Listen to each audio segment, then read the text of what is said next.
घुटना, कंधा या कमर, चाहे जैसा हो दर्द, डॉक्टर ऑर्थो आपको देता है दर्द से पूरी आजादी, एक भरपूर जिंदगी।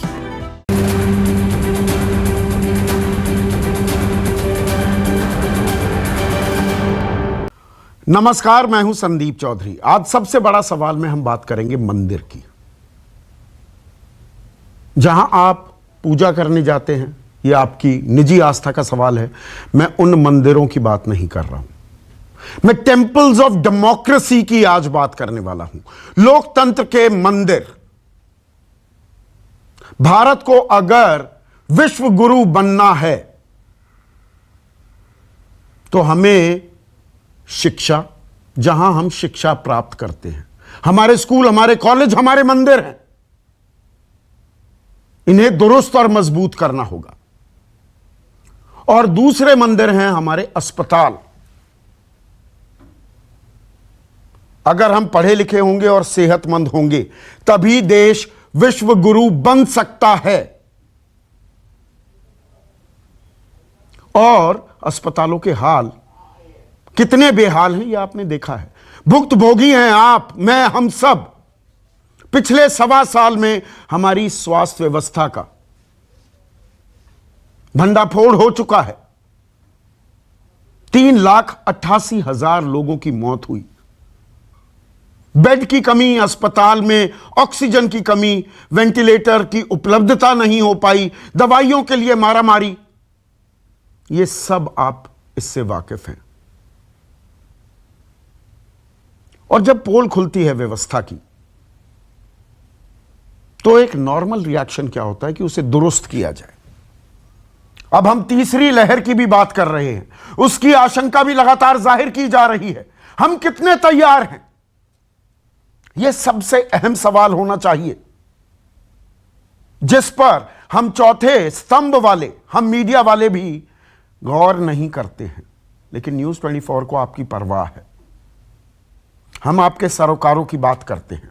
और इसीलिए 15 दिन, पूरे 15 दिन हमने बिहार में लोकतंत्र के इन मंदिरों की, शिक्षा की नहीं, स्वास्थ्य के मंदिरों की पड़ताल की।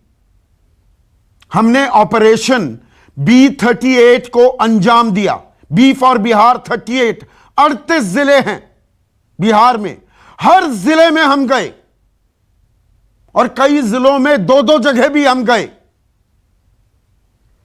मेरे 38 सहयोगी, जिनकी अगुवाई की हमारी बेहतरीन टीम ने, जो पटना में मौजूद है, अमिताभ ओझा और सौरव कुमार की अगुवाई में इस ऑपरेशन को अंजाम दिया गया। 42 अस्पतालों का हमने जायजा लिया। 42 लोकेशंस पर गए हम, इन 38 जिलों की। और वहां पर हमने क्या पाया, सिलसिलेवार तरीके से मैं आपको दिखाता हूं कि हालत क्या है। शुरुआत करते हैं राजधानी पटना से। बिहार की राजधानी पटना। यह उप मुख्यमंत्री रेणु देवी के घर के सामने की तस्वीर है, जहां पर एक मॉडल स्वास्थ्य केंद्र आप देख सकते हैं बोर्ड पर। और इसके ठीक दाहिनी ओर जो मल्टी स्टोरीड बिल्डिंग आपको दिख रही है, आवासीय जो फ्लैट्स हैं, वहां पर रहती हैं उप मुख्यमंत्री। रोज आना जाना होता है। और सामने क्या पड़ा हुआ है अस्पताल के? अस्पताल पर तो ताला जड़ा हुआ है। गोबर, चारा, गायें बंधी हुई हैं, सालों से ताला लटका पड़ा है। यह तो राजधानी पटना का हाल है। अब सुशासन बाबू के नाम से मशहूर सूबे के मुख्यमंत्री, चौथी बार के मुख्यमंत्री, 15 साल से मुख्यमंत्री हैं, बिहार में बहार है, नीतीश कुमार है का नारा बुलंद किया जाता है। नालंदा की आपको तस्वीर दिखा रहा हूं। 2011 में 84 लाख की लागत से यह तथाकथित अस्पताल बना था। यह सिर्फ इमारत रह गई है, एक जर्जर इमारत। आज तक इस बिल्डिंग का उद्घाटन नहीं हुआ है। यह सुशासन की तस्वीर है। एक और जगह गए हम, नालंदा में ही, क्योंकि गृह जिला है मुख्यमंत्री का, महानंदपुर गांव। वहां पर जो उप स्वास्थ्य केंद्र है 1994 में बना, 1996 से बंद है। 25 साल हो गए बंद पड़ा हुआ है। फिर आपको लिए चलते हैं देश के केंद्रीय स्वास्थ्य राज्य मंत्री अश्विनी चौबे के गृह जिले बक्सर में। यह बक्सर की आपको तस्वीरें दिखा रहे हैं। 1981 में यह देखिए बकरी घूम रही है वहां पर। कहीं तबेले में तब्दील हो गए हैं अस्पताल, कहीं पर शराबियों के अड्डे बन गए हैं, कहीं ताला जड़ा हुआ है। 1981 में इस स्वास्थ्य केंद्र का उद्घाटन हुआ, बनाया गया। 2019 में, आज से 2 साल पहले, जो हम बोर्ड आपको दिखा रहे हैं, पुनर्निर्माण किया गया। लेकिन डॉक्टर नहीं आते, नर्स नहीं आती, भूसा और पुआल भरा पड़ा है यहां पर अस्पताल में। डॉक्टरों और नर्सों की बात आगे आपको बताता हूं। यह देश और इस सूबे के कर्ता धर्ता के इलाकों की तस्वीर आपको दिखा रहा हूं मैं। अब आते हैं बिहार के स्वास्थ्य मंत्री मंगल पांडे के सिवान जिले में। यहां पर स्वास्थ्य केंद्र शराबियों का अड्डा बन गया। यह बात और है कि प्रोहिबिशन, शराबबंदी है बिहार में, उसका भी हमने खुलासा किया था। ये पड़े हुए हैं शराबी। जहां पर बेड होना चाहिए था, स्ट्रेचर होने चाहिए थे इलाज के लिए, वहां शराबी लेटे हुए हैं। हालत ऐसी है इस बिल्डिंग की, यह कभी भी गिर सकती है। पूरे 38 के 38 जिलों और 42 लोकेशंस की तस्वीरें हम पूरे दिन आपको दिखा रहे हैं, वो हम आपको दिखाते रहेंगे। लेकिन मुख्यमंत्री, उप मुख्यमंत्री, स्वास्थ्य मंत्री और देश के केंद्रीय स्वास्थ्य राज्य मंत्री जो खुद बिहार से आते हैं, वहां की तस्वीरें मैं आपको दिखा रहा हूं। यह हाल है लोकतंत्र के मंदिरों का। पटना हाईकोर्ट में इसी बिहार सरकार ने 16 मई 2020 पिछले साल क्या बताया? राज्य में डॉक्टरों की कुल 11,645 स्वीकृत पदों में से 8,768 पद खाली पड़े हैं। 11,500 पदों में से 8,900 पद खाली पड़े हैं। कोई डॉक्टर नहीं, कोई नर्स नहीं। इन 8,768 जो खाली पड़े हैं पद, 9,500 पदों में से 5,600 पद ग्रामीण इलाकों में है। ना डॉक्टर, ना डॉक्टर की जात। नीम हकीम, उनसे इलाज कराइए, झोला छाप डॉक्टरों से। यह हाल है बिहार का। और पटना हाईकोर्ट ने क्या कहा? Right to good health is now a facet of right to life under article 21। जिंदगी जीने का जो मौलिक अधिकार मिला है अनुच्छेद 21 में। And when we talk of justice which is social, सामाजिक न्याय की जब हम बात करते हैं, it would include opportunities of availing facilities and infrastructure in the health sector. कम से कम उपचार तो कर दो, उपचार तो मिले। और इसीलिए नीति आयोग की रिपोर्ट है सस्टेनेबल डेवलपमेंट गोल्स, निरंतरता रहे विकास में। और इसके मानक क्या हैं? किन पैमानों पर कसौटी कसी जाती है? हेल्थ, स्वास्थ्य, एजुकेशन, शिक्षा, इन्हीं 2 मंदिरों की मैं बात कर रहा हूं। जेंडर इक्वालिटी, 21 राज्यों के डेटा कलेक्ट किए गए और नीचे से अव्वल आया बिहार, नीचे से अव्वल आया। नीति आयोग की भी रिपोर्ट मेरे पास है, और यह रिपोर्ट क्या कहती है? बिहार में 61% फिजिशियंस, 69% डेंटिस्ट और 92% नर्स, इनकी कमी है। प्रति लाख कितने डॉक्टर्स हैं बिहार में? यहां पर नंबर 1 स्टेट है ये, 43,000।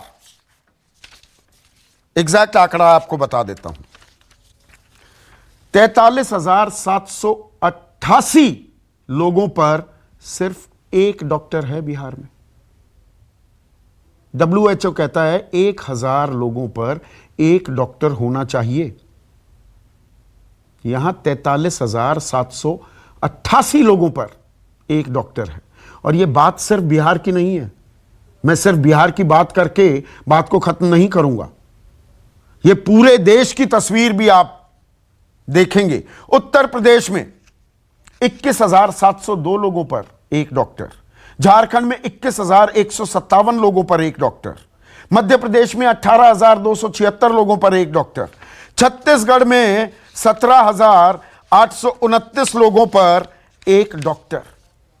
और हम तीसरी लहर की बात कर रहे हैं कि जी बड़ी तैयारी हो रही है।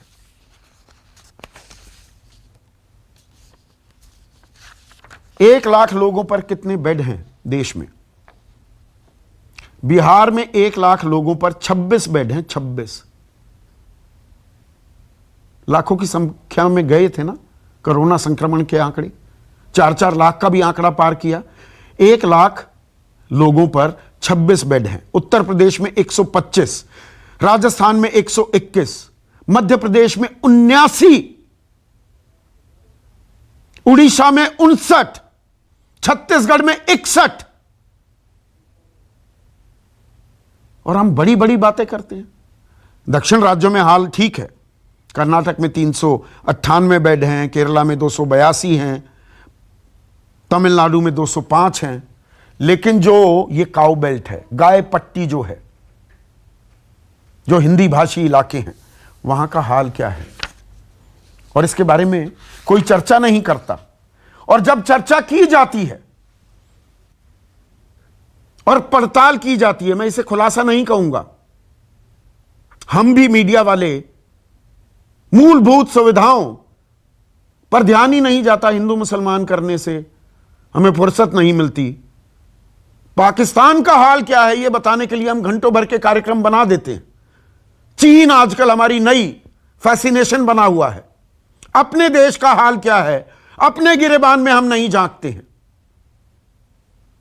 और जब झांकते हैं, और मैं इसे खुलासा नहीं कहूंगा, इस व्यवस्था को लेकर, इस स्थिति को लेकर हम सब जानकर अनजान बने हुए हैं, आंखें मूंद लेते हैं।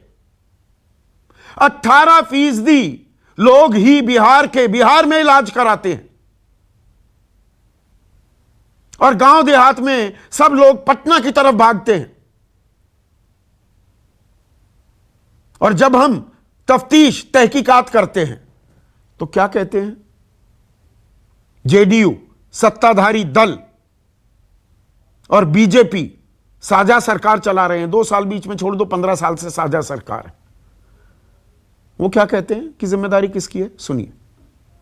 कि जनता केवल वोट दे करके सो जाना चाहती है, और जो सिस्टम है, जो सरकार सिस्टम चला रही है, उसमें सहयोग करने का काम तो जब भी जनता को करना चाहिए। यदि स्वास्थ्य उपकेंद्र बन रहा है तो उसके लिए जवाबदेह सरकार के साथ साथ जनता भी है, उसको भी आगे आना चाहिए। एक दूसरा चीज मैं बताना चाहता हूँ। 1 मिनट फिर दोहराइए, आपने क्या बोला? फिर से दोहराइए संजय जी। मैडम आजाद जी, मैं बताना चाहता हूँ कि जनता चुनाव में वोट दे करके सो करके और चाहती है सरकार पर ठिकरा फोड़ना। सरकार दोषी हो सकती है, लेकिन जनता को भी आगे आना पड़ेगा इन समस्याओं के समाधान के लिए। क्या सुन लीजिए, जेडीयू के प्रवक्ता हैं संजय वर्मा। आपकी जिम्मेदारी है, वोट देकर भूल जाते हैं, दबाव नहीं बनाते। आपने जिम्मेदारी सही तरीके से नहीं निभाई, इसीलिए खस्ता हाल है ये अस्पताल।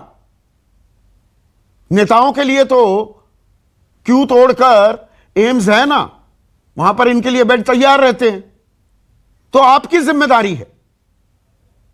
बाद में राष्ट्रीय महासचिव हैं जेडीयू के केसी त्यागी, उन्होंने रफू किया बयान को कि नहीं नहीं ये बयान तो गलत है, पर फंड की कमी है। अब फंड के बारे में भी थोड़ा बता दूं। बिहार का हेल्थ बजट 12,264 करोड़ का है। इनमें से 6,900 तो योजनाएं, अब वो कौन सी योजनाएं हैं, उन्हें लागू करने पर खर्च हो जाते हैं, और 6,300 करोड़ इंफ्रास्ट्रक्चर, मूलभूत ढांचे पर, यानी कि अस्पताल स्वास्थ्य केंद्रों की बिल्डिंग बनाने पर खर्च होता है। बिल्डिंग कैसी बनाई जा रही है वो आपने देख ली। और डॉक्टरों पर और नर्सों पर कितना खर्च होता है? 927 करोड़ रुपए। दवाइयों के नाम पर 13 रुपए एक आदमी पर खर्च होते हैं बिहार में। ऐसे में आज का सबसे बड़ा सवाल, तबेला, भूसा घर, कूड़ा घर, अस्पताल, बिहार में अस्पताल का दूसरा नाम। और दूसरा अहम सवाल, कहानी सिर्फ बिहार तक सीमित नहीं है। ऐसे अस्पतालों के दम पर, आप बिहार के ना भी हों, आप किसी भी इलाके में हो देश के, हरियाणा, यूपी, पंजाब, राजस्थान, मध्य प्रदेश, ऐसे ही अस्पताल मिलेंगे। इनके दम पर हम तीसरी लहर से लड़ेंगे। चर्चा में मेरे साथ बीजेपी की राष्ट्रीय प्रवक्ता, लोकसभा सांसद हैं उड़ीसा से, लेकिन बिहार की हैं, बिहार में ही पैदा हुई और आईएएस अफसर भी बनी, अपराजिता सारंगी। कांग्रेस के प्रवक्ता एमएलसी हैं बिहार में, प्रेमचंद्र मिश्रा। आरजेडी मुख्य विपक्षी दल है बिहार में, उनके राष्ट्रीय प्रवक्ता मृत्युंजय तिवारी। जेडीयू, सत्ताधारी जेडीयू के युवा चेहरा माधव आनंद। डॉक्टर अजय कुमार आईएमए के अध्यक्ष रह चुके हैं, वो हमारे साथ पटना से जुड़ेंगे। लेकिन आज की इस तफ्तीश के नायक अमिताभ ओझा, मेरे सहयोगी, और सौरभ कुमार, इन दोनों की, जय वीरू की जोड़ी ने यह तफ्तीश की है। और अमिताभ, इसे मैं खुलासा नहीं कह रहा हूं, कितने बदहाल हैं बिहार के अस्पताल और स्वास्थ्य केंद्र, यह तो सब जानते होंगे। सब जानकर अनजान बने हुए थे क्या? और इस खुलासे के बाद क्या नींद से जागती दिखी है सरकार? जी बिल्कुल। इस जब हमने तफ्तीश के क्रम में हम जब गांव देहातों में गए, क्योंकि शहरों में जो हॉस्पिटल थे कम से कम सदर अस्पतालों की स्थिति कुछ बेहतर थी, लेकिन कोरोना काल में जब हम गांव में गए और वहां लोगों से बात किए तो मालूम चला कि एम्बुलेंस के अभाव में, प्राथमिक चिकित्सा के अभाव में कई गांव ऐसे थे जहां पे दर्जनों लोगों की जानें चली गई। उन लोगों का साफ तौर पे कहना था कि अगर हमारा पीएससी बढ़िया रहता, अगर हमें एम्बुलेंस की सुविधा मिली होती तो हमारे गांव के इतने लोगों की जान नहीं जाती। सिर्फ गांव में जो झोला छाप डॉक्टर हैं उनके भरोसे चिकित्सा व्यवस्था थी। खबर हमारी जब चली, जहानाबाद की खबर चली, तो जीतन राम मांझी की तरफ से पहली प्रतिक्रिया आई थी, जिन्होंने 2014 में जब मुख्यमंत्री थे तो एक बिल्डिंग का, करोड़ों की लागत से एक बिल्डिंग का शिलान्यास कर दिया था। 8 महीने में बिल्डिंग बनकर तैयार हो गई, लेकिन 2015 के बाद 2021 अभी तक उसका ताला नहीं खुला और बिल्डिंग जस की तस पड़ी हुई, अस्पताल चालू नहीं हुआ है। आज जब न्यूज़ 24 ने खबर दिखाई तो उनके तरफ से प्रतिक्रिया आई कि 1 सप्ताह में वो इस अस्पताल का उद्घाटन करेंगे और यहाँ पे चिकित्सा व्यवस्था बहाल करेंगे। इसी तरीके से हम भोजपुर की बात करें, वहां पे एक पीएससी की खबर हमने दिखाई और उसके बाद वहां के डीएम की प्रतिक्रिया आई कि वो खुद इस मामले की जांच करेंगे और देखेंगे। तो ये ऐसा नहीं है कि सरकार की नजरों से ये ओझल था। एक बड़ी बात और भी सामने आई थी कि ये बहुत बड़ा घोटाला है, क्योंकि इन अस्पताल, भले ये सारे अस्पताल भले ही खंडहर देखते हो, तबेला देखते हो, लेकिन कागज पे ये भली भांति चलने वाले अस्पताल हैं। वहां डॉक्टरों की तैनाती है, वहां पे मेडिकल इक्विपमेंट जाते हैं, वहां हर महीने दवाइयां जाती हैं, लेकिन सब कुछ कागजों पर होता है। भवन भले ही ढहते जा रहे हैं, लेकिन कागजों पर वो खुलेआम चल रहे हैं और उसके लिए फंड भी जो आवंटित होती है वो वहां तक पहुंचती है। तो एक बहुत बड़ा घोटाला भी कहेंगे कि स्वास्थ्य विभाग में लंबे अरसे से चला आ रहा था, जिसका एक खुलासा हुआ है। माधव आनंद, यह है सुशासन, ये हैं हमारे टेम्पल्स ऑफ डेमोक्रेसी, ये लोकतंत्र का मंदिर है ना अस्पताल। कूड़ा घर, तबेला, भूसा घर, शराबियों का अड्डा, ताले लगे हुए हैं, ताले पड़े हुए हैं, जर्जर इमारतें, सुअर, कुत्ते, बकरियां वहां घूम रही हैं। संदीप जी, आपके पत्रकारिता को पुनः धन्यवाद देता हूं कि आप इस तरह के मुद्दे को हमेशा से उठाते आए हैं। मैंने पूरी बात सुनी है, मुझे विश्वास है कि आप मुझे 2-3 मिनट का वक्त देंगे, उससे ज्यादा बोलने की आवश्यकता नहीं है। मैं एक कह सकता हूं और बड़ी ही जिम्मेदारी पूर्वक मैं कह सकता हूं कि आदरणीय नीतीश कुमार जी के जो कार्यकाल 16 साल के रहे हैं, उनमें हम लोग की भरसक प्रयास हुई है कि हेल्थ इंफ्रास्ट्रक्चर को जो है पूरी तरह दुरुस्त किया जाए। हम जब नीतीश कुमार जी मुख्यमंत्री नहीं थे, जब वो सत्ता में आए थे, उस टाइम में बिहार की क्या स्थिति थी हम सब लोग जानते हैं, और मैं उसमें नहीं जाना चाहता हूं क्योंकि मैं जाऊंगा तो फिर आप बोलेंगे कि आपने 16 साल में क्या किया, वहां क्या किया। बिहार एक सीमित संसाधनों वाला प्रदेश है, आप इस चीज को जानते हैं कि बिहार के पास आपकी तो डबल इंजन सरकार है। मैं वही डबल इंजन सरकार चल रही है, बीच में 2 साल ही तो हटा दो। संदीप जी, मैं वहां आ रहा हूं, मैं इसलिए बोला कि 2 मिनट का वक्त लूंगा। सीमित संसाधनों वाला प्रदेश है, और बिहार के सोर्स ऑफ इनकम क्या है संदीप जी, आप भी भली भांति पता है कि सोर्स ऑफ इनकम बिहार को क्या मिला है, क्या एग्रीकल्चरल स्टेट है, आप भी जानते हैं, और ना उद्योग व्यवस्था अब लगाने की कोशिश हो रही है, क्योंकि स्वाभाविक है, सीमित संसाधनों वाले प्रदेश है, लैंड लॉक स्टेट है, तो वहां उद्योग कारखाने लगाने के भी जैसे सीमित अवसर वहां मिलते हैं। उसके बावजूद 12,264 करोड़ का बजट है ना, जिसमें से सिर्फ 927 करोड़ डॉक्टरों पर खर्च किए जाते हैं। 11,500 डॉक्टरों के पद हैं, 8,900 रिक्त पड़े हुए हैं। ये भी हकीकत है ना। मैं आ रहा हूं, हाँ, मैं आपके हर एक पॉइंट का जवाब देना चाह रहा हूं, बड़ी शालीनता के साथ, गंभीरता से देना चाह रहा हूं, और मैं यहाँ पीछे भागने वाला नहीं हूं। अगर कमियां हैं तो उस कमियों को मैं एक्सेप्ट भी करूंगा, ऐसा नहीं है।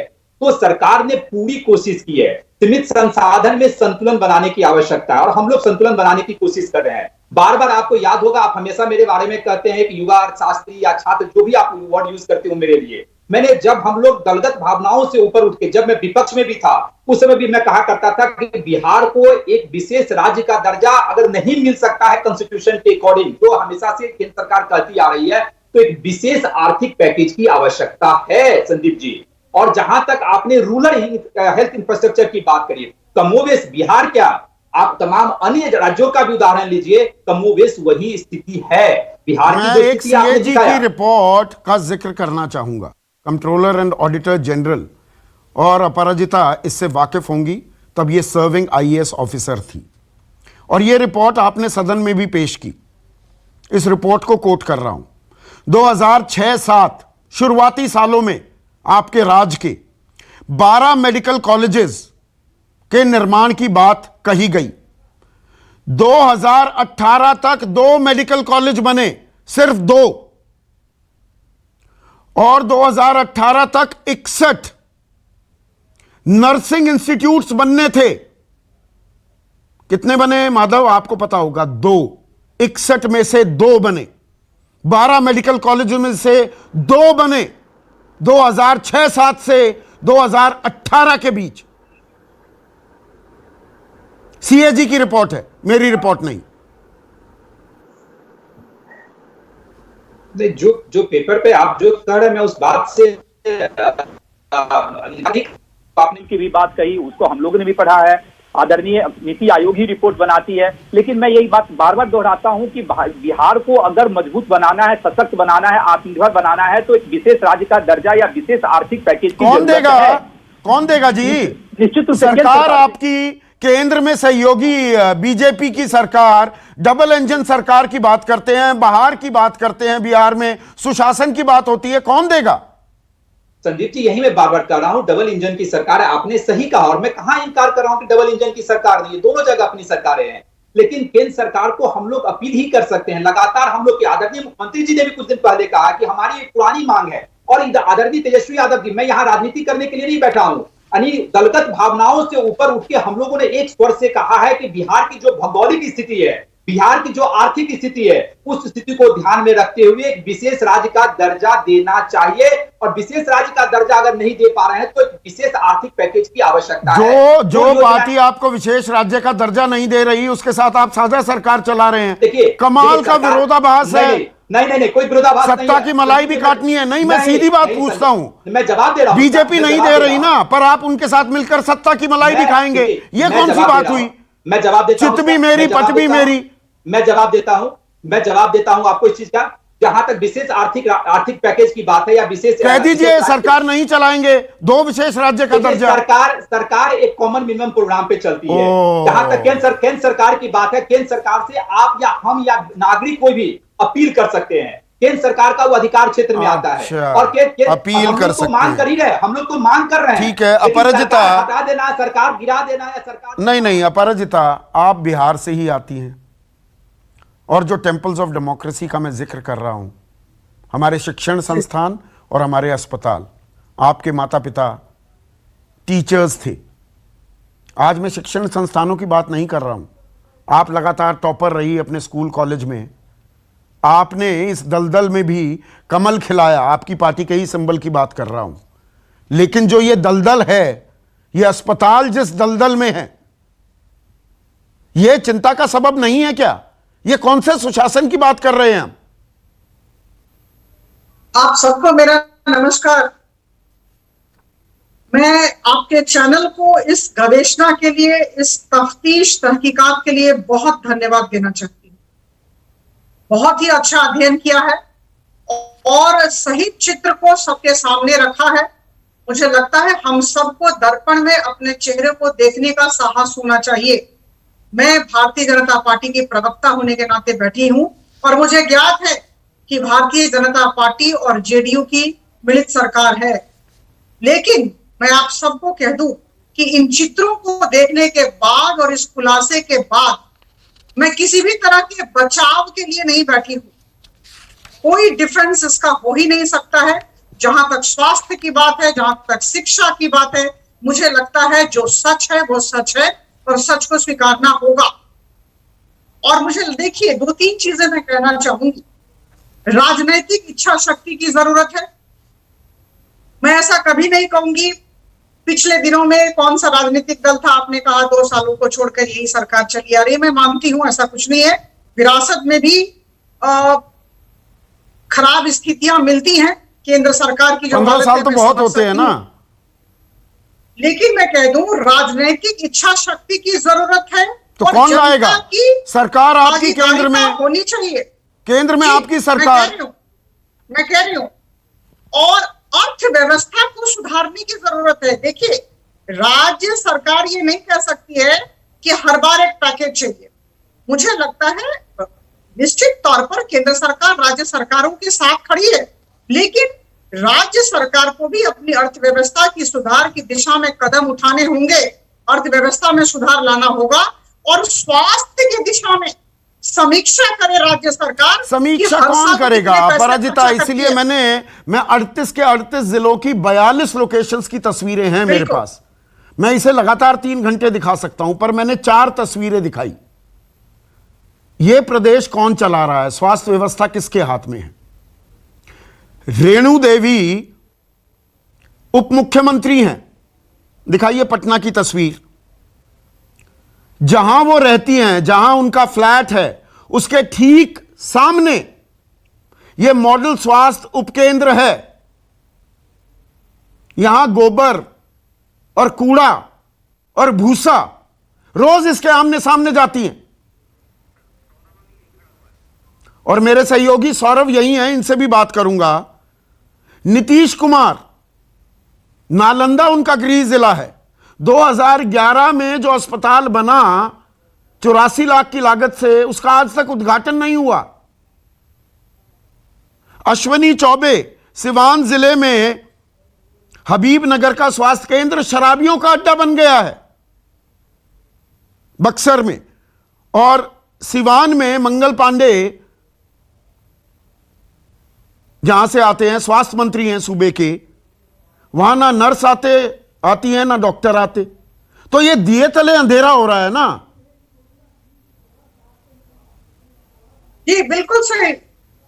मैं कुछ बातें रखना चाहूंगी। देखिए जो भी मेरी अभिज्ञता है, जो मेरा अनुभव रहा है प्रशासनिक क्षेत्र में, उसको आधार करके कहूंगी कि योजनाएं बना देना, बजट में प्रावधान कर देना बहुत सहज होता है, लेकिन योजनाओं को जमीन पर उतारना ये बड़ी बात होती है। और मुझे लगता है कहीं ना कहीं मॉनिटरिंग की असुविधा रही है बिहार में। मैं बिहार से हूं, ये कह देना कि जनता को जोड़ा नहीं जा सकता ये गलत है। जनता को जागरूक होना है, लेकिन मुझे लगता है कहीं ना कहीं इंफॉर्मेशन, एजुकेशन, कम्युनिकेशन की जरूरत है। इस दिशा में राज्य सरकार काम करे और सबको साथ लेकर चले। जितने भी बेसरकारी संस्थाएं हैं उन्हें भी साथ ले, एक माहौल की तैयारी हो। कौन करेगा माहौल तैयार? 18% लोग बिहार के, आप एक प्राउड बिहारी हैं अपराजिता, सरकारी अस्पतालों में सिर्फ 18% ही इलाज कराते हैं। जिसकी जेब में 2 पैसे हैं वो प्राइवेट अस्पतालों में जाता है।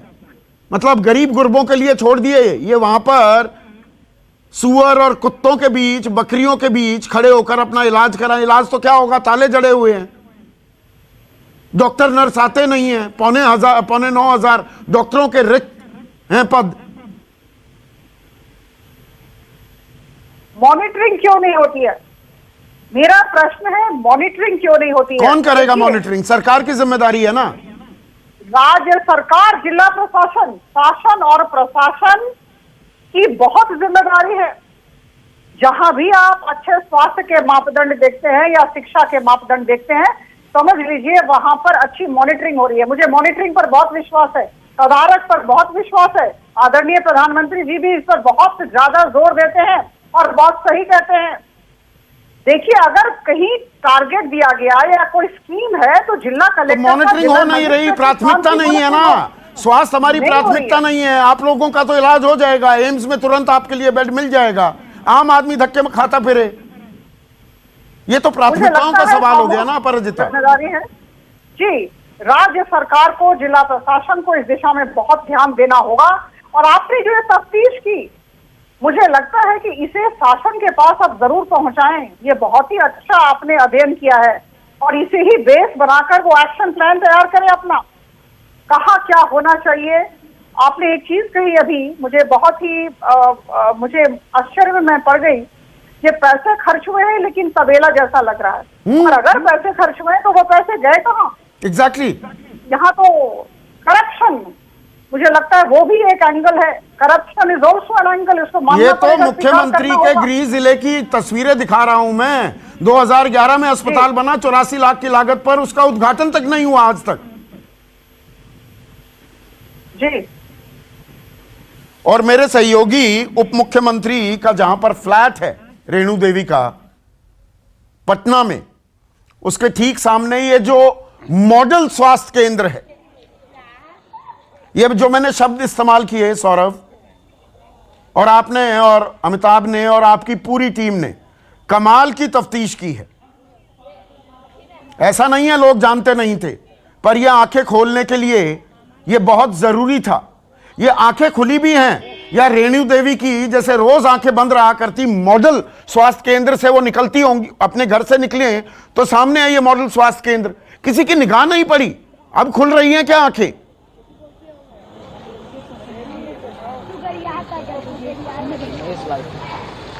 जी बिल्कुल संदीप जी, सबसे पहले मैं आपको बताना चाहूंगा कि आपने बिल्कुल सही कहा कि यह खुलासा नहीं है, क्योंकि इसे हमने लोगों के बीच कैमरे से कवर किया। और सबसे बड़ी बात है कि लोग बार बार देख रहे हैं, वही चीजों को देख रहे हैं, लेकिन कहीं ना कहीं सारे जो नेता हैं उस चीज को इग्नोर कर रहे हैं। सबसे बड़ी बात है कि आज बिहार के मुख्यमंत्री नीतीश कुमार दिल्ली में हैं, वो अपने आंखों का इलाज कराने गए हैं। अगर 16 साल आप बिहार के मुख्यमंत्री रहे हैं और आपके पास ऐसा कोई अस्पताल नहीं है जहां आप अपनी आंखों का इलाज कर सकते हैं, तो इससे बड़ा दुर्भाग्य क्या होगा।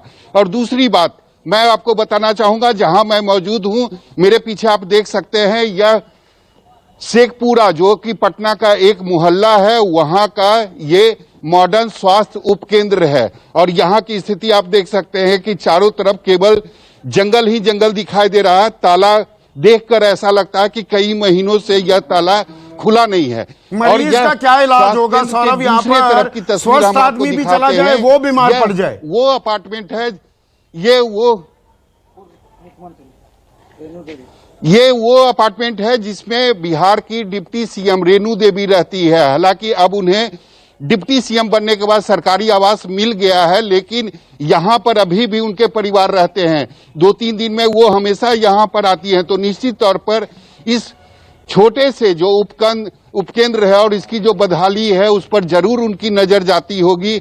लेकिन सबसे बड़ी बात है कि चाहे आम जनता हो या नेता, सभी चीज को इग्नोर कर रहे हैं। उन्हें कोई मतलब नहीं है। परेशान आम जनता होती है, क्योंकि वो गांव से 100-200 किलोमीटर चलकर पटना पहुंचते हैं और पटना में जब उनको बदहाली मिलती है तब उनका जो जान है वह बिल्कुल राम भरोसे होती है। जी, यहां पर जो अपराजिता सौरभ मॉनिटरिंग की बात कर रही थी, हमने जो ये तफ्तीश की, इन्वेस्टिगेशन की और लोगों के सामने पेश की, लोगों को तो पता है, प्रशासन को भी पता है, पर अब दोबारा से रीआइटरेट किया हमने कि देखिए ये व्यवस्था है। कुछ आंखें खुली या वो गोलमोल जवाब हैं? मॉनिटरिंग की कोई बात कर रहा है? अब प्रशासनिक अधिकारी कह रहे हैं भाई हमें तो बेहतर मॉनिटरिंग करनी होगी, या मंत्री लोग क्या कह रहे हैं कि नहीं स्वास्थ्य पर ध्यान देंगे, या अरे सौरभ अमिताभ क्यों हमारे पीछे पड़े हो, ये तफ्तीश करने क्या जरूरत थी और खबर नहीं है क्या? क्या ये रिस्पॉन्स आया?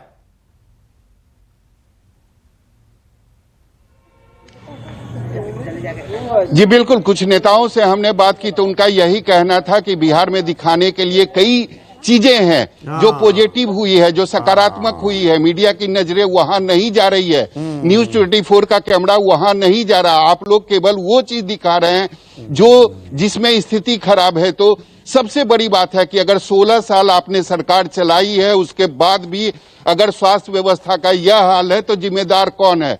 जिस तरीके से हमने सीपी ठाकुर से बात की तो उनका कहना था कि कहीं ना कहीं चूक है, जिम्मेदारी हमें लेनी पड़ेगी, हमें समझना पड़ेगा कि 16 साल में जो हमें करना चाहिए वो हमने नहीं किया।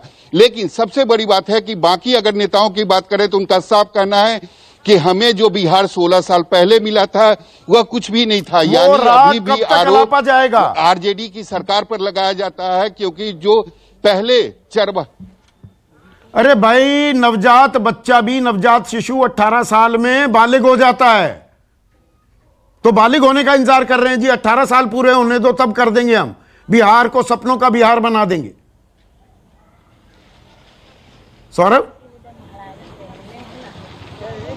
जी बिल्कुल, सबसे बड़ा उदाहरण यही है जो मैंने आपको शुरू में बताया कि आखिर बिहार के मुख्यमंत्री नीतीश कुमार 16 साल जिस राज्य में वह सरकार चला रहे हैं, तो आखिर अपनी आंख दिखाने के लिए उन्हें दिल्ली जाने की क्या जरूरत? इससे बड़ा कमेंट क्या हो सकता है? मृत्युंजय तिवारी, एक सेकंड। अब मृत्युंजय तिवारी, जो बात सौरभ भी कह रहे हैं और जो प्रतिक्रियाएं मिली कि अरे बिहार में दिखाने को इतना अच्छा कुछ है, ये न्यूज 24 के पेट में पता नहीं क्यों दर्द हुआ रहता है, दिमाग में क्या कीड़ा है, नकारात्मक चीजें दिखाते हैं। हम नेगेटिव माइंडसेट वाले लोग हैं क्या? गलत तस्वीर दिखा रहे हैं, ये तस्वीरें नहीं दिखानी चाहिए। देखिए संदीप जी, सबसे पहले हम न्यूज 24 आपके चैनल को धन्यवाद देते हैं, आभार प्रकट करते हैं। कम से कम आपने आईना दिखाया। अगर थोड़ी सी भी लोक लाज शर्म हया होगा तो ये सरकार को, बिहार की जनता से माफी मांगनी चाहिए। 16 वर्ष काफी होते हैं संदीप जी, और 16 वर्ष में आज मच्छर भी काटता है तो कहता है वो 15 साल, वो 15 साल। ये सुनते सुनते अब जनता भी उब चुकी है, आप लोग भी देख रहे हैं। ये नेता प्रतिपक्ष श्री तेजस्वी यादव जी ने बिहार विधानसभा के पटल पर अपने 16 वर्षों के, अपने 15 वर्षों के आरजेडी के शासन काल का समय, उसमें सवाल आप भी थे। सवाल तो प्राथमिकता का है ना मृत्युंजय तिवारी, प्राथमिकता है भी क्या? हम कह रहे हैं प्राथमिकता है क्या? सब जगह ताले जड़े हुए हैं, कहने को इमारतें बन गई, उसमें शराबी बैठे हुए हैं, वो भूसा घर, तबेले और कूड़े घर में तब्दील हो गई इमारतें। इसी को ये कह रहे हैं बिहार में बहार है। आपने दिखा दिया बिहार में किस तरह सरकार बीमार है। जब सरकार का सिस्टम ही बीमार है तो ये लोगों को क्या स्वास्थ्य उपकेंद्रों पर दवाई देंगे और इलाज कराएंगे? यहां तो लोग दवाई नहीं मिल रहा, एम्बुलेंस नहीं मिल रहा, बेड नहीं मिल रहा। आपने देखा किस तरह पोल खुला। और 2005 में जब राबड़ी देवी जी मुख्यमंत्री थी, उस समय 12,000 जो स्वास्थ्य उपकेंद्र थे, 16 वर्षों में उससे कम हो गई संख्या। और जो भी ग्रामीण स्वास्थ्य उपकेंद्र थे वो सारे तबेले में तब्दील हो गए। वो आप दिखा रहे तस्वीरों में, हमें कुछ नहीं कहना। अगर यही विकास है तो फिर विनाश क्या है? ये बीमार सिस्टम को करने वाले लोग, जिस तरह से बिहार में सरकार चल रही है, शिक्षा का वही हाल, स्वास्थ्य का वही हाल। हम तो अपनी बहन अपराजिता जी को धन्यवाद देते हैं, कम से कम उन्होंने हकीकत को स्वीकार किया, क्योंकि वो हमारे तो ये जिला, हम लोग दोनों एक ही ये आईना जिला के कितनी हैं। बार दिखाया जाएगा? डॉक्टर अजय कुमार, मुझे ये बताइए, आईना कितनी बार दिखाया जाएगा? अभी 2 साल पहले की बात है, चमकी बुखार का कहर आया, उसमें तस्वीरें दिखाई गई, सब स्वास्थ्य उपकेंद्रों पर ताले जड़े हुए थे, लोग बदहाल बेहाल थे, इलाज हो नहीं रहा। 1.25 साल से हम कोरोना काल में जी रहे हैं। सरकार के पास इनपुट्स नहीं जाती क्या? या आत्मनिर्भर भारत और आत्मनिर्भर बिहार की यह तस्वीर है? संदीप जी, मुझे थोड़ा समय दें, क्योंकि अभी तक सारे नेता बोल गए अपने अपने हिसाब से। मैं एक चिकित्सक हूं और सरकारी नौकरी में कभी नहीं रहा, इसलिए मैं अपना एक इंडिपेंडेंट व्यू देना चाहूंगा। 38 साल पहले मैं बिहार लौटा, 10 साल विदेश में रहने के बाद एक यूरोलॉजिस्ट बनकर मुझे सरकारी नौकरी नहीं मिली, वो तो अलग बात है, छोड़ दीजिए। मैंने अपना ही सब कुछ खड़ा किया फिर और सब कुछ किया, और सरकार को मेरी मंशा थी कि हमारा बिहार, इसीलिए मैं बिहार आया था सारी दुनिया को छोड़ के, कि हमारे बिहार की तरक्की हो और मैं इसके स्वास्थ्य के तरक्की में कुछ योगदान करूं। अब आ जाइए सीधे नीतीश कुमार के टाइम का। जब नई नई सरकार नीतीश कुमार जी की बनी थी, उस समय ये थोड़ा एंथुजियास्टिक थे, और एक उस समय स्वास्थ्य मंत्री हुए थे जिन्होंने इतना अच्छा काम किया कि उनको इन्होंने हटा दिया कुछ दिन के बाद। It is $1 million question.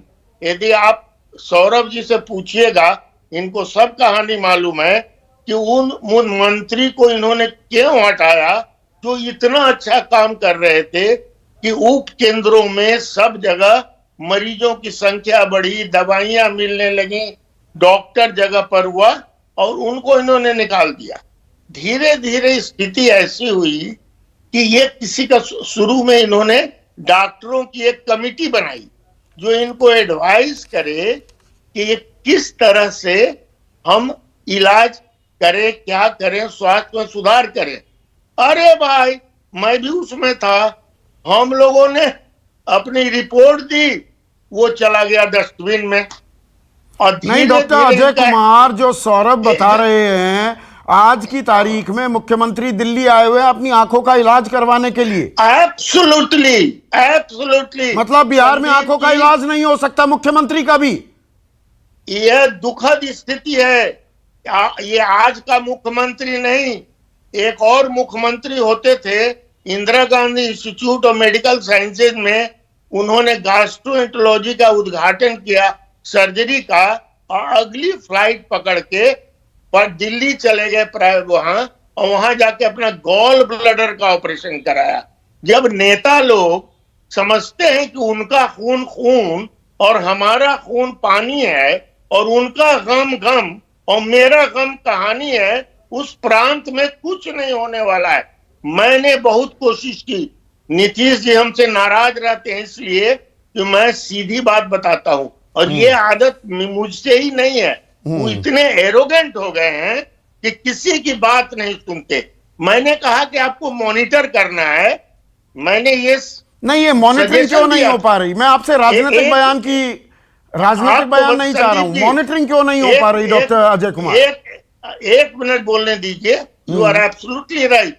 Monitor करने के लिए हमने कहा कि पूरे दुनिया में, इस देश में, इवन मेडिकल काउंसिल ने अपने सारे मेडिकल कॉलेजेस के मॉनिटरिंग के लिए एक सेंट्रल कमांड सेंटर खोला है, और हर केंद्र और उपकेंद्र को आप कनेक्ट करिए। और अभी तो समय हमको नहीं उतना बताने का। एक बड़ा सा प्लान दिया था कि पटना में बैठे बैठे रोज एक बार सवेरे 1 घंटा समय दीजिए, और 1 घंटा शाम में सारे उपकेंद्रों की मॉनिटरिंग करिए। काहे को कोई करेगा भाई? इसमें तो क्यों नहीं कर रहे? यहीं पर तो सवाल उठ रहा है। एक सेकेंड माधव आनंद, देखिए प्रस्ताव भी दिए जा रहे हैं, प्रस्ताव भी दिए जा रहे हैं, एक्शन प्लान भी हैं, उन पर अमल क्यों नहीं किया जाता? देखिए, मैं ऐसा नहीं कर सकता हूं कि सरकार अमल नहीं कर रही है और सरकार संवेदनशील नहीं है संदीप जी। और मैं यहाँ कोई भागने वाला भी नहीं हूँ। जो कमियां हैं जो आप दिखा रहे हैं तो वो निश्चित रूप से सही होगा तभी दिखा रहे हैं, इसमें कोई डाउट नहीं है। सरकार की मनसा और मनसा पे कोई डाउट नहीं कर सकता, लेकिन मैं फिर भी वही कहना चाहता हूं कि सीमित संसाधनों वाला प्रदेश है, सबकी कलेक्टिव रिस्पॉन्सिबिलिटी। नहीं, सीमित संसाधन इतने हैं कि मुख्यमंत्री की आंखों में तकलीफ हो तो उन्हें दिल्ली इलाज कराना होता है। नहीं संदीप जी, देखिए ये तो गलत बात है। ये जो अच्छा, ये गलत बात है। नहीं, इस बात से मैं सहमत नहीं हूँ। कोई भी मुख्यमंत्री, आप जो डेवलप्ड स्टेट है वहां के भी मुख्यमंत्री आते हैं दिल्ली में। दिल्ली में आने का रीजन सिर्फ एक चिकित्सा नहीं होता है, बहुत सारे और भी काम होते हैं, पर्सनल लाइफ भी होता है लोगों का। आम आदमी इलाज इन्हीं तबेलों में, कूड़ा घरों और भूसा घरों में कराए, आम आदमी वहां इलाज कराए, इसलिए पूछ रहा हूं। नहीं, मैं ये नहीं कह रहा हूं। ऐसा नहीं है कि बिहार में डेवलपमेंट नहीं हुआ। हम लोग को क्या विरासत बिहार में मिला था हम लोग को ही पता। मैं भी वहीं का हूं संदीप जी, मैं भी वहीं का पढ़ा लिखा हूं, पटना में ही रहा हूं, तो मुझे वो भी दशक याद है। तो ऐसा नहीं कि बिहार में डेवलपमेंट बहुत हुए हैं, अभी भी सरकार लगातार काम कर रही है, लेकिन ये वेकअप कॉल है सरकार के लिए। एक टाइमलाइन बांधकर 3 महीने 6 महीने में सब कुछ दुरुस्त किया जाए। स्वास्थ्य केंद्र हैं, इमारतें हैं, वो जर्जर हो गई हैं, बहुतों का उद्घाटन नहीं हुआ, ताले लगे हुए हैं, 9,500 डॉक्टरों की कमी है, नर्सेज की कमी है, उनकी भर्ती ये युद्ध स्तर पर होगा कि नहीं होगा? निश्चित रूप से संदीप जी होगा। और मैं केंद्र सरकार भी आपके चैनल को देख रही है, क्योंकि जो मंत्री हैं मंगल पांडे जो भी बीजेपी से हैं, और केंद्र में भी जो मंत्री हैं, जो राज्य मंत्री है वो भी, हाँ, धीरे से वो बात आ गई, बीजेपी की जिम्मेदारी आते हैं। तो मुझे लगता है सबकी कलेक्टिव रिस्पॉन्सिबिलिटी है, सब लोग इसको देख रहे हैं। और जहां कमियां, जो आपने कहा, निश्चित रूप से टारगेट होना चाहिए कि जो भी कमियां है उसको हम लोग दुरुस्त करें। और आदरणीय नीतीश कुमार जी हमेशा से जो भी कमियां दिखाई पड़ती है उस पर एक्शन लेने का काम करते हैं। ठीक है अपराजिता, ये देखिए, ये हल्के से ये जो आ जाता है ना कि स्वास्थ्य मंत्री जो मंगल पांडे हैं बिहार के, वो बीजेपी के, और बिहार से ही आते हैं देश के स्वास्थ्य राज्य मंत्री अश्विनी चौबे, वो भी बीजेपी के। तो कहीं ना कहीं आपकी भी जिम्मेदारी है। पर मेरा सवाल ये है, कोई टाइमलाइन बांधी जाएगी? तीसरी लहर की आशंका जाहिर की जा रही है, 4 से 6 हफ्ते में यह संक्रमण फिर से फैल सकता है एक वेरिएंट की शक्ल में। ये अस्पताल तैयार दिखते हैं आपको? स्वास्थ्य केंद्र तैयार दिखते हैं बिहार के?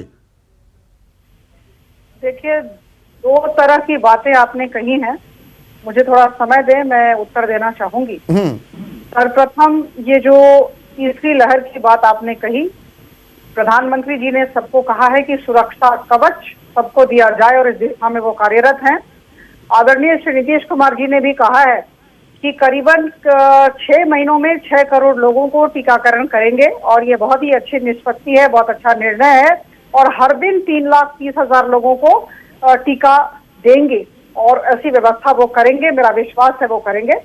रही बात स्वास्थ्य की अवसंरचना की, ये लॉन्ग टर्म मेजर है। और देखिए, मैं एक बात तो कहना चाहती हूँ, मंत्री आपके हैं, बीजेपी के हैं ना मंगल पांडे, अश्विनी चौबे भी बीजेपी के हैं। मैं बोल रही हूँ, देखिए, राजनीति को हर जगह न लाया जाए, हर जगह मुद्दा न बनाया जाए। राजनीति को काम होना है, होगा। विकास में राजनीति हमेशा न देखी जाए तो बेहतर होता है। अभी मैं कहूंगी कि अब संरचना को सुधारना है और मॉनिटरिंग को सुधारना है। राजनीतिक इच्छा शक्ति की जरूरत है, और जहां तक अब संरचना के लिए संसाधन की जरूरत है, मैं कह दूं, नेशनल हेल्थ मिशन के आने के बाद, अर्बन हेल्थ मिशन भी है उसमें और रूरल हेल्थ मिशन भी है। नेशनल हेल्थ मिशन के आने के बाद केंद्र सरकार की तरफ से करोड़ों रुपए दिए जाते हैं राज्य सरकारों को।